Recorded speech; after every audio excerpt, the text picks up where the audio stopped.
En la Unión Soviética se preferían los proyectos de gran envergadura que dejaran huella en la memoria colectiva. Uno de estos megaproyectos consistía en desviar el curso de los ríos de Siberia, y como era habitual, se exigía resolver esta tarea lo más rápido posible. Por eso se decidió utilizar energía nuclear para la paz en la construcción de infraestructuras hidráulicas como canales. Hola a todos. Pero como seguramente ya imaginan, en la práctica, el uso de energía nuclear no fue tan pacífico, y el ambicioso plan para desviar los ríos tampoco salió como se esperaba.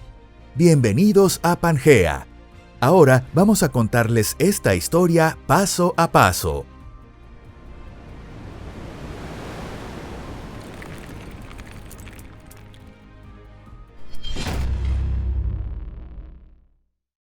¿Por qué era necesario desviar el curso de los ríos? El problema que se intentaba resolver con semejante medida extrema era realmente grave y con los años se volvió cada vez más urgente. La situación era tan desesperada que incluso estudiantes de primer año de secundaria intentaban encontrar una solución. Entre ellos, un joven particularmente consciente escribió, siendo apenas un alumno de primer curso, una redacción titulada Sobre el clima de Rusia en el año 1868. Este talentoso muchacho abordó en su ensayo el problema del deterioro climático en las regiones del sur del Imperio ruso. Su original propuesta consistía en desviar parte del caudal de los ríos Obi e Irtish en Siberia hacia las tierras bajas del mar de Aral y el Caspio, con el fin de regar esa zona. Y es que, en efecto, hasta un niño podía darse cuenta de que esos ríos no fluían hacia donde más se los necesitaba. Si Kazajistán, Uzbekistán y Turkmenistán clamaban por agua para su agricultura e industria, ¿por qué seguir vertiendo aún más agua en el océano Ártico? En aquella época esos países todavía no se llamaban así. Estas naciones surgirían unas 5 décadas más tarde como repúblicas hermanas de la Unión Soviética, pero por entonces eran colonias sometidas por la fuerza al dominio ruso. Con el paso del tiempo, la escasez de agua en esa región no hizo más que agravarse. Y quienes echaron más leña al fuego fueron, una vez más, los líderes soviéticos entusiastas de los grandes proyectos. Al construir un canal desde el río Amudaria, desde el desierto de Karakum, para plantar allí campos de algodón, el nivel del mar de Aral, que dependía de ese río, empezó a caer drásticamente. Apenas se terminaron los canales de irrigación en los años 60, el mar de Aral comenzó a secarse a una velocidad alarmante. Lo más importante es que hoy en día ese mar está prácticamente desaparecido, queda menos del 10% de su volumen original. A esta catástrofe se le conoce ahora como la tragedia del mar de Aral, pero en los años 70 se intentó compensar el fracaso de aquellos canales con otro proyecto aún más descomunal: desviar los ríos siberianos. Una estrategia que, como suele decirse, pretendía combatir el veneno con más veneno. De manera simbólica, en 1968, exactamente 100 años después de que aquel joven escribiera su ensayo, el Comité Central del Partido Comunista Soviético publicó una resolución dirigida al Comité Estatal de Planificación y a la Academia de Ciencias. En ella se ordenaba avanzar con el proyecto de desviar los ríos siberianos para abastecer de agua al mar de Aral y al mar Caspio. Historia del uso pacífico de la energía nuclear. Para llevar a cabo este nuevo proyecto, era necesario construir un enorme sistema de infraestructuras hidráulicas, compuesto por canales, embalses y estaciones de bombeo.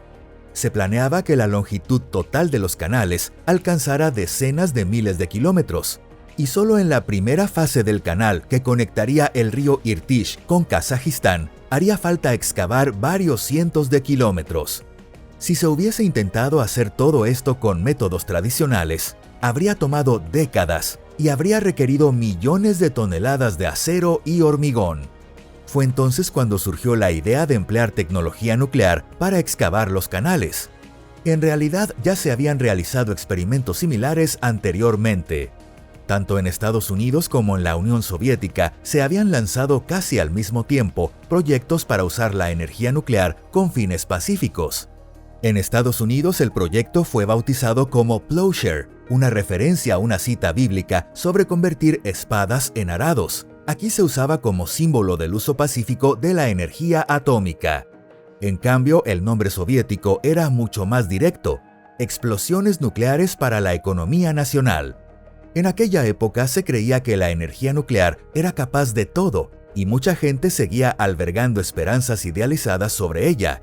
En la URSS se planeaba usar explosivos nucleares para construir instalaciones hidráulicas, crear depósitos subterráneos de gas, realizar estudios sísmicos e incluso extraer petróleo. Como parte de ese plan, en 1965 se llevó a cabo el primer experimento nuclear con fines pacíficos en el polígono de pruebas de Semipalatinsk en Kazajistán. Este lugar era precisamente donde se realizaban la mayoría de los ensayos con bombas nucleares militares. Para ese experimento se hizo detonar bajo tierra una carga nuclear con una potencia equivalente a unos 140 kilotones de TNT.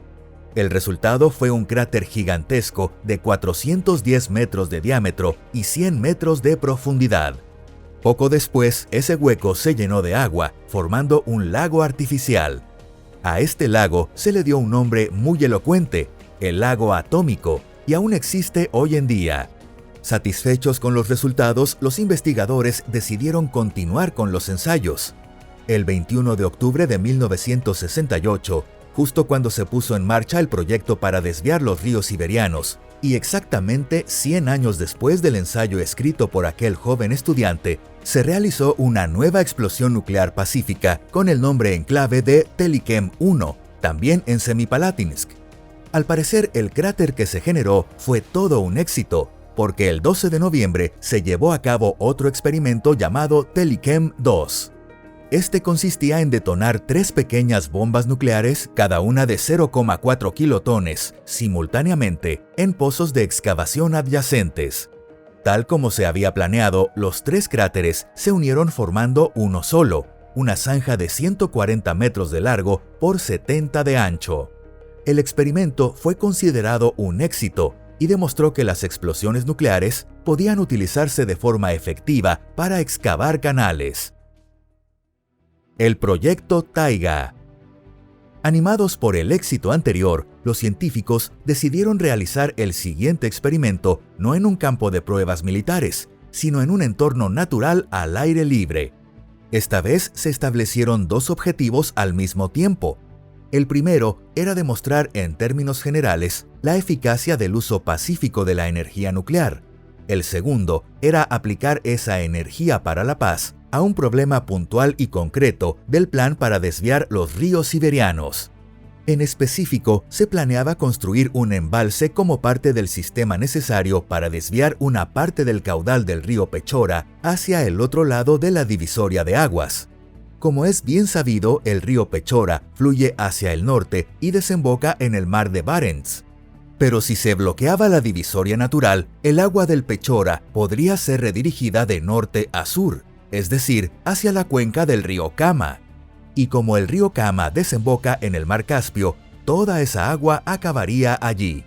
Cabe destacar que, aunque el Pechora no es un río siberiano, forma parte del sistema montañoso de los Urales. Se lo incluyó igualmente en el plan de desvío junto a los grandes ríos verdaderamente siberianos como el Obi, el Irtish, el Yenisei y el Lena. De hecho, el experimento Taiga fue concebido como el primer paso hacia el desarrollo de toda Siberia. ¿Se habrán detenido los promotores del proyecto a reflexionar sobre las posibles consecuencias? Por supuesto que lo hicieron, y durante años elaboraron planes detallados. Pero como era de esperarse, minimizaron tanto la seguridad de la población como los posibles efectos ambientales. Para esta primera etapa del proyecto, se eligió una zona remota de clima duro y difícil para habitar, lejos de las áreas densamente pobladas, a 2 kilómetros de la aldea de Vasiukovo y a 20 kilómetros del asentamiento mayor de Chusovskoye. A cambio, la zona estaba rodeada de numerosos campos de trabajos forzados y plagada de nubes de mosquitos devoradores de sangre.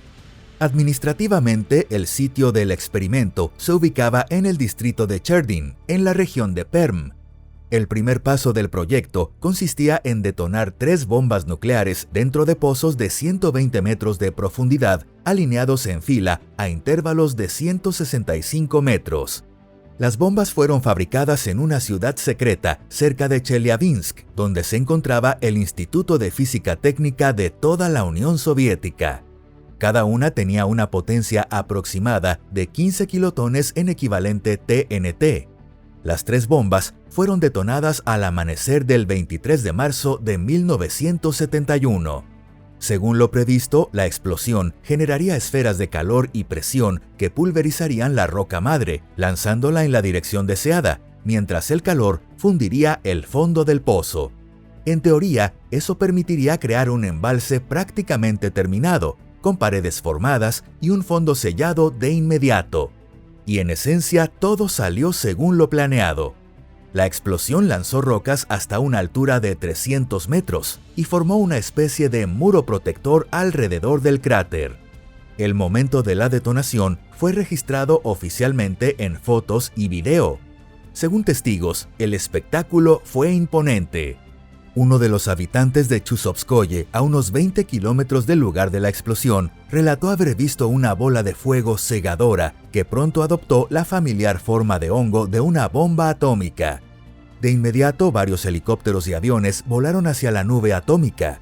Los investigadores se apresuraban para recolectar los datos justo después de la explosión. Y de hecho, el objetivo se cumplió.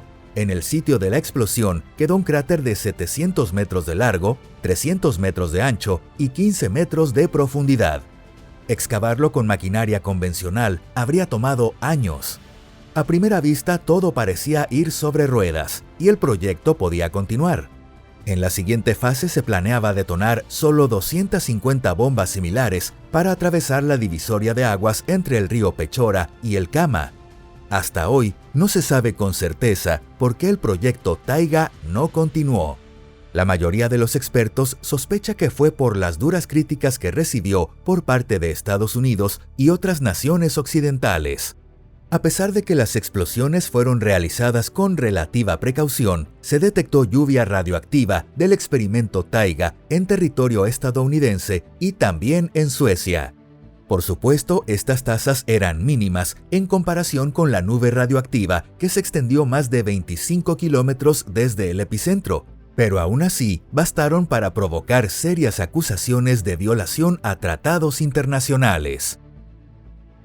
El destino posterior del proyecto. Hacia mediados de los años 80, este proyecto fue cancelado.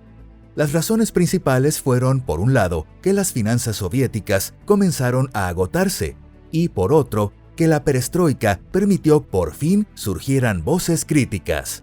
Los científicos demostraron que desviar los ríos siberianos podría causar una catástrofe ambiental incluso peor que la del mar de Aral.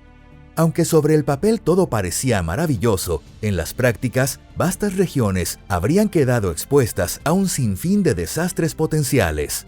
Si se seguían detonando bombas nucleares, la tierra, el agua, el permafrost y la taiga quedarían contaminados con materiales radioactivos. Las consecuencias ambientales habrían sido simplemente incalculables. Además, cambiar el flujo de los ríos del norte hacia el sur alteraría el equilibrio ecológico de Siberia, Asia Central y todo el Ártico de forma rápida y mucho más allá de lo previsible. En los mares del norte aumentaría la salinidad del agua, provocando la extinción de casi todas las especies de peces. Los hidrogeólogos ya habían advertido que no se podía extraer agua de Siberia tan fácilmente. Se producirían sequías y las reservas pesqueras fluviales se agotarían con rapidez. Como ocurrió con el mar de Aral, la pesca desaparecería, pero esta vez el impacto sería mucho mayor. Y eso sin mencionar el coste astronómico de todo este proyecto. Ninguna economía del mundo podría soportar un gasto semejante. Lo cierto es que, con el nivel de desarrollo tecnológico actual, el uso pacífico de explosiones nucleares implica riesgos inevitables de contaminación radioactiva. También existen complicaciones legales en relación con los tratados internacionales que limitan las pruebas con armas nucleares. Al fin y al cabo, ¿realmente es posible trazar una línea clara entre el uso pacífico de bombas atómicas y una prueba nuclear? Si te ha gustado este video, no olvides dejar tu valoración y compartirlo con tus amigos. Muchas gracias por vernos. Hasta la próxima. Adiós.